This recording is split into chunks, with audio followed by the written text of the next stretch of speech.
Today I will be reading Chapter 4 of Lincoln, Steven Spielberg film Discover the Story. Chapter 4 is called The President.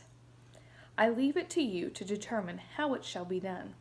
But remember that I am President of the United States, clothed with immense power, and I expect you to procure these votes. Abraham Lincoln. The President. Imagine that you are walking down the street in Ulaanbaatar, Mongolia. You stop at one of the locals and ask him to name the greatest American. Almost certainly he will say, Abraham Lincoln. Why Lincoln, you ask? Because he freed the slaves. The Mongolian replies, the world over, Lincoln's greatest is no secret. But in foreign countries and even in America, people often oversimplify the reasons why the 16th president deserves our high esteem. For example, it isn't really true that Lincoln freed the slaves. In signing the Emancipation Proclamation on January 1st of 1863, the president did free some slaves, about 50,000 living in obscure parts of the South that had fallen away from the Confederate control. Lincoln also ordered the emancipation of some 3 million slaves living in states where the white population was in rebellion, but none of the rebels had heeded the order. And if the South had won the Civil War, none of these slaves would have been freed. Another million or so slaves were specifically exempted from the Emancipation Proclamation because they had lived in border states that had remained loyal to the Union or in Confederate territory currently occupied by the Union troops. Lincoln was a latecomer to the cause of emancipation.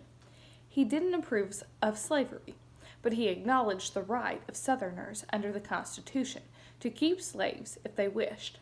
For him, as most Northerners, secession was the greater evil. My paramount objective is to save the Union, and is not either to save or to destroy slavery.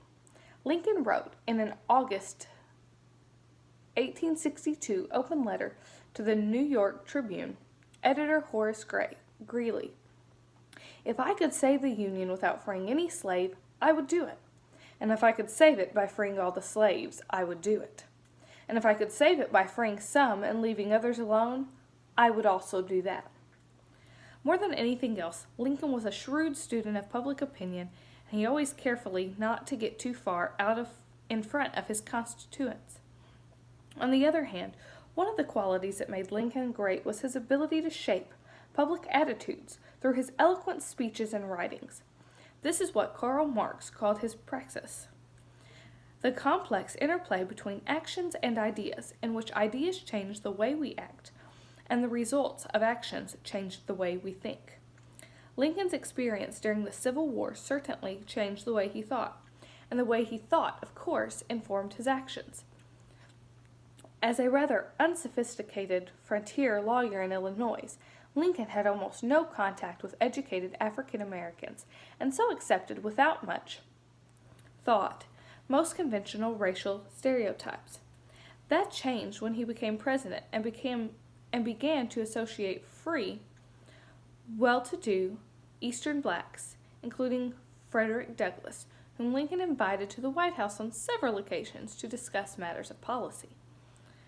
Once, a critic of Lincoln's rational policies, Douglass said after these meetings that while Abraham Lincoln was not to go down to posterity as Abraham the Great, or as Abraham the Wise, or as Abraham the Eloquent, although he is all three, wise, great, and eloquent, he will go down to posterity.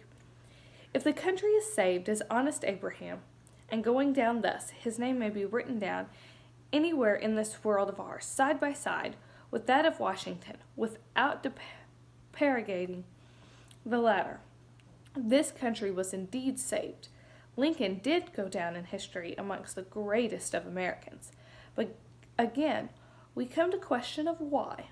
Simply because he won the war? Because he has effective as a politician in a tight spot. It's said that the greatest crisis makes great presidents. But the Great Depression and World War II were certainly great crises, and yet Franklin Roosevelt, though much admired, is no Lincoln. What sets Lincoln apart is a sense of moral authority that his memory evokes, especially during modern times, when the enduring oppression of our national leadership is one of self-interested partisanship. The manner in which Lincoln informed his political pragmatism with sincere moral accountability stands out as a model for truly patriotic behavior.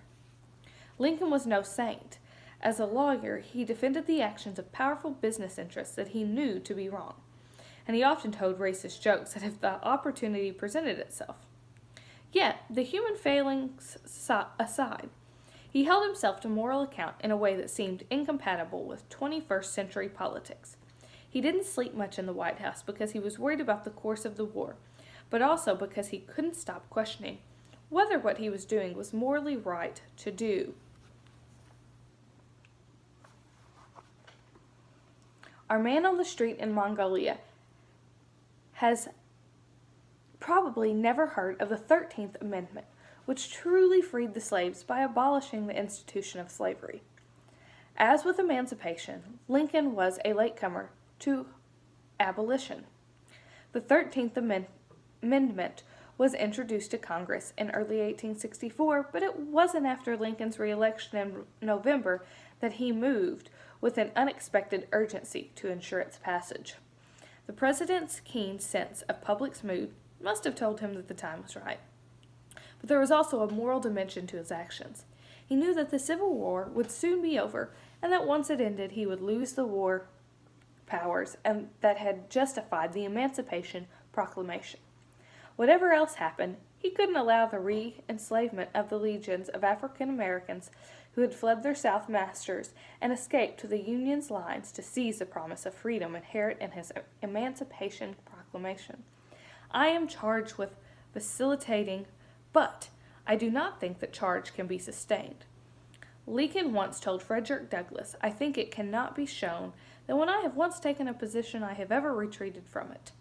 True to his word, Lincoln didn't rest until the 13th Amendment was passed, and even then continued his untimely death, the politically challenging work of binding up the nation's wounds. His image on Mount Rushmore dazzles us today with its grandeur. But it is the worldly Lincoln, the man who struggled every day with the questions of right and wrong, rather than the stone-faced icon who more properly deserves our respect and adoration.